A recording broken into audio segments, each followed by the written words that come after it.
So I wanted to just go through a couple of things. We said we're going to do the rabbit and the hare. What I'm going to do is take the rabbit and the hare to a whole different, the rabbit and the tortoise story to a different level. I'm going to share something with you that's very profound. Now, anybody recognize this handsome fella? Fresh Prince Will Smith. And the reason that I've put Will up here is to do with, you know, that whole thing that we talked about very early days about your why. What is your why? And I saw him being interviewed and he said, the only difference I see in me is that I'm not afraid to die on the treadmill. And there was something really powerful about that. Because what he was saying is, he is not the most talented actor. Yeah, and when you watch him, he actually says in one of his interviews, if you watch me in the first couple of series of Fresh Prince, where I'm trying to learn to be an actor, I'm actually mouthing the words of the lines of the other people in the scene, so I know when to come in next. And if you watch the video footage, he's like that.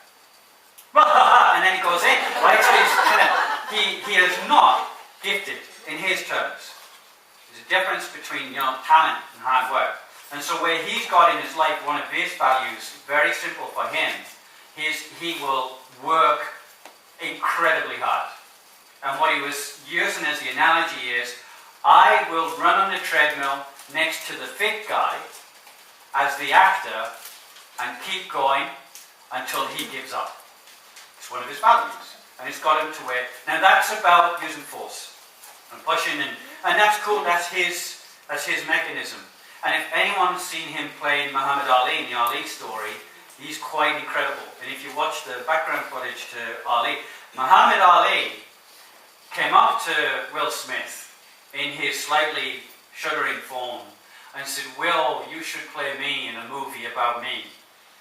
And Will said, but Ali, you're just a legend. I couldn't play you. He said, yes, you could. You're the only one pretty enough to play me. Which I thought was wonderful. And he did. But he trained, I think it was for 5, 6, 7 hours a day to put on that weight and sparred with some of the best heavyweight boxers in the world. And got knocked about every single day to get ready for the film. So his ethic, one of his values, his why, is attached to this value of he'll do what it takes to get where he needs to go. And he's driven. Now, I don't know what his why is per se, but part of it is being the best person he can be. Not just for himself, but as a role model to millions of people around the world, as well as his family and so on and so forth. You understand that?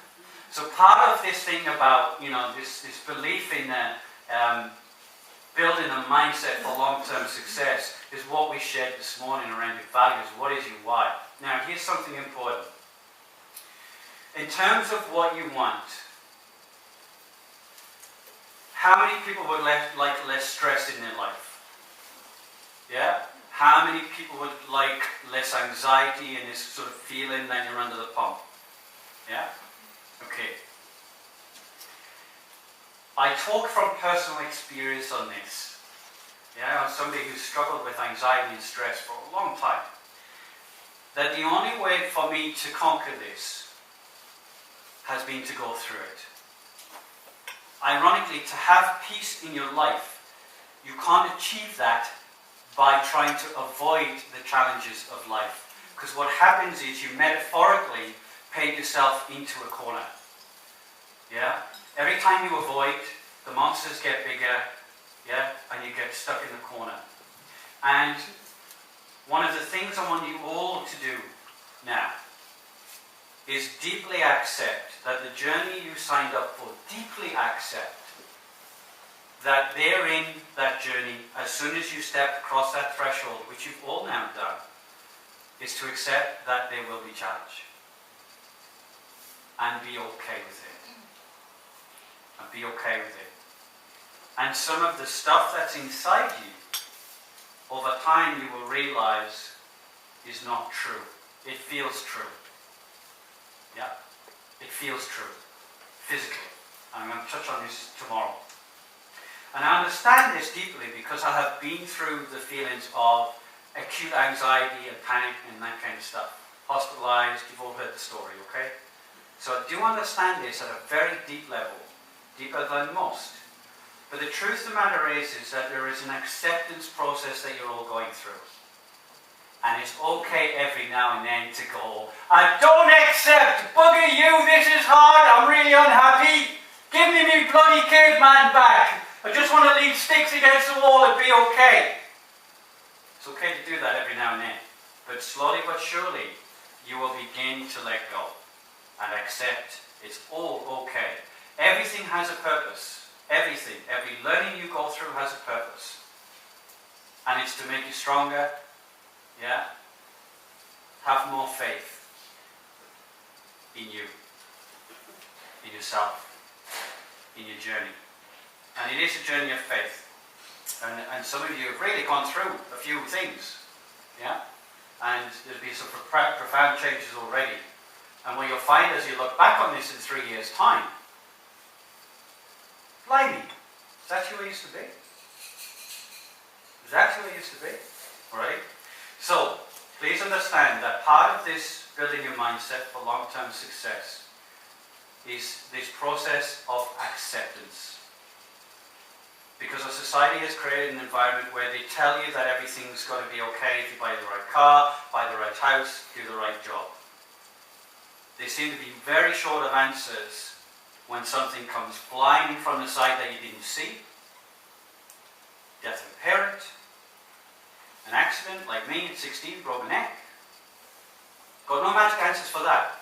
Honestly, there is no tumble dryer in the world is going to make you feel happier when you're on traction lying on your back in bed at the age of 16. But what happens in that process of what you go through is it makes you unique and extraordinary and wonderful. Yeah? And it makes you who you are as a business owner, entrepreneur, leader in the community. For Luke and I, part of our goal and our purpose is to see you all grow and then really start spreading the message around the people who touch your businesses. I don't care if your customers come into your ice cream parlour and all they walk away with is a great smile. That is a business worth running, to me. You bring a family into your ice cream parlour and they walk away delighted. That is a business worth running. That is you impacting people positively. And if you change their business, like Al, who's consultant and stuff like that, and you open them in the process of changing their business, that has got equal value, whatever your path is. Are we okay with that? Yeah. Everybody take a deep breath. And breathe out. Great. So we're on a journey. Now, I want to fiddle with this tortoise and the hare idea. The analogy was that you have a tortoise and a hare, and the hare runs around, makes all these mistakes, and the tortoise wins the race, right? Yes? We've all heard that story before. Everybody just say yes, Al. Yes. So I'm going to give you a slightly different variation on that. Yeah? It's a camel, the lion, and the child. Okay? The tortoise and the hare revisited. I thought I would just play around with this a little bit. But what I'm about to share with you is profound. It's really profound. And I love the fact you've got smiles on your face, because you're going to recognize a few things here. So let me just, if it's okay with you, I'm just going to read a couple of notes because it's quite important. The camel, what does the camel represent? Now this comes from Rumi, who's an Eastern mystic, and also from Nietzsche. Couldn't get two more extremes. Came with the same kind of parable, if you want. So camel represents surrender, where we carry our burdens honorably and we pass through desolation to travel to far lands. We respect each challenging step of the journey. Our dedication brings growth and healing. It also represents simple dignity. I would suggest, wonderful people, that most of us in this room are at the camel stage. And some of us are fighting even the camel stage. We have not taken this burden on of this journey, which is an honourable burden of growth, of letting go of the stuff in the backpack. Yeah? But you are now in that process of doing so. Does that make sense? Are you all with me? You feel like you are. Very good. Okay. The line. The line is when we've discovered our heart's capacity to face anything. The joys and the sorrows. Yeah? We awaken to freedom. We speak with a roar, the undaunted voice of truth. We are no longer seekers but leaders. Now I'm going to give you a couple of examples of people who've reached that stage. Robert Kiyosaki is a good example. Speaks his truth, doesn't give a fiddler's part what people think. Speaks with authority. Now another example would be somebody like Donald Trump. He's not my cup of tea, gotta be honest. But that man states his opinion. He's gone through that journey of the camel. Yeah? He was a couple of $1 billion down at one point, and has come all the way back. And that point in your life, which all of you will get to, stay on the journey, is a point where you will have peace. And to a degree, when you let go of the fight, you'll have the peace in the camel journey too. It may not be comfortable sometimes. You may want to rage with disapproval at the journey. And you may want to cry with joy at the journey. But in either way, you will be okay with the journey. It's a camel and the lion. Big scary one. Now this one always makes me laugh. The child. This evolutionary path that you're on, the final phase is the child. Not the first phase, the final phase. And the child represents the person we become as a person of wonder, of ease, of a playful heart, at home in the present. So the mind isn't flicking forwards and backwards. At home in the present. Able to enjoy, respond, and forgive, and seize luminosity in life. Luminosity in life. Now let me give you an example of people who've reached that stage. Richard Branson. Do you ever get the sense he's constantly just playing? Yeah? This is a guy who on a weekend goes kite surfing with his family across the English Channel. To him, he's reached that point of such centeredness of being and happiness in who he is, that everything to him, it just seems like that guy have a shed load of fun. Yeah? Now another example, Oprah Winfrey. If you ever see her when she's not doing a show talking about some serious stuff, when she came to Australia, every bit of footage I saw of Oprah, when she was with people, she was just having a blast. She was dancing with all the girls down near the Opera House, and every time she met people, she had a joy in meeting people, and something shines out of that woman now. That's a process. Now my favorite one is the Dalai Lama, the story that's in the book that I mentioned earlier, after the ecstasy of the laundry. Dalai Lama was in India for this sort of meeting that's held, I think it's every 5 years or 10 years. Super, super important, powerful meeting. Yeah? You have thousands of people at this meeting with all of the monks, with all of the regalia, yeah? You know, the big trumpets and the whole 9 yards is going on. It's a huge, huge deal in the Tibetan calendar. The Dalai Lama's throne, for want of a better word, it's probably not the right word, considering it's the Dalai Lama, is set up on a dais, yeah, and it's a big thing with, you know, big mattresses and stuff like that. The Dalai Lama walks down through this long aisle, thousands of people lined up on either side, walks down on the long aisle. He gets to the big dais, and he turns around, everybody in reverence, thousands of people bowing, thousands of people praying. He sits down on his seat, and he notices a squishy mattress, and he goes.